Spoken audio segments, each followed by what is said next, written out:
Hey, I'm Jeff. And I'm Phil, and we're the Cocktail Dudes. Today we're making our Ginger-Rhubarb Martini. Delicious summertime drink that features our homemade rhubarb syrup. Don't panic, because you can make it too, right? Exactly. We got a video for it. Go ahead, check it out. There's also a list of other summertime drinks with our twist of the rhubarb added to it. It's a delicious complement to the Canton and the Cointreau.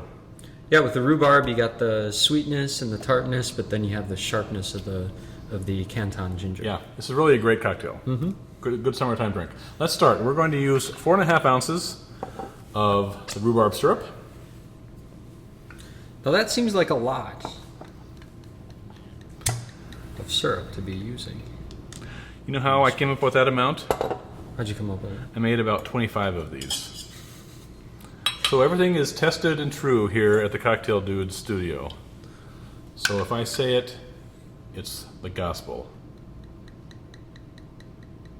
How drunk were you when you finally got to the right amount? Well, there's no alcohol in that, so no, I make them in you know how we do it. Very small measures of things. We don't make full drinks every time. Otherwise, we'd be in the poor farm. Well, you know they're thinking it. They're like, oh my God, these guys. 3 ounces of your favorite citrus vodka. We're going to do, I don't know why this Cointreau is up here. That must have been from one of our other drinks. We're not using any Cointreau. So scratch that. It's been one of those days here. Okay, 3/4 of an ounce of the Canton ginger liqueur.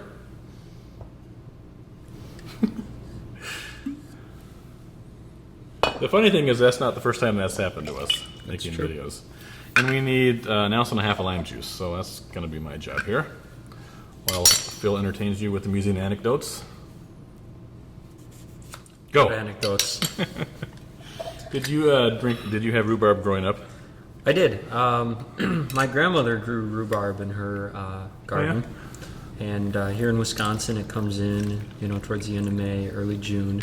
Right. It can come later depending on what kind of spring and winter we have, but she used to make the best rhubarb pie. We had, my mother was not a real baker, but we had a rhubarb plant out on this farmhouse that we rented when I was really young, first, second, third grade. And near the trough where the cows one time drank their water, there was a big rhubarb plant that would come up, and it was beautiful, big.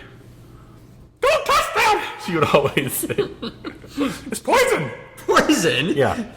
So I never really had a great fondness for rhubarb until I became an adult. But usually you see it in, strawberry rhubarb pies. My grandmother would make cherry rhubarb pies. But it's a great accompaniment to these cocktails and a great... What's something nobody else will have. Right. Like we've been saying. It's a great way to break in summer. 1.5 ounces of lime juice. And we're just going to shake that up with some ice. I was going to say, too, in a lot of these videos you'll watch, Jeff says, don't panic. Now, if you can figure out what book that's from, you would also realize that maybe you should have a towel with you as well. The best thing to have with you. Making drinks and for interstellar travel would be a towel.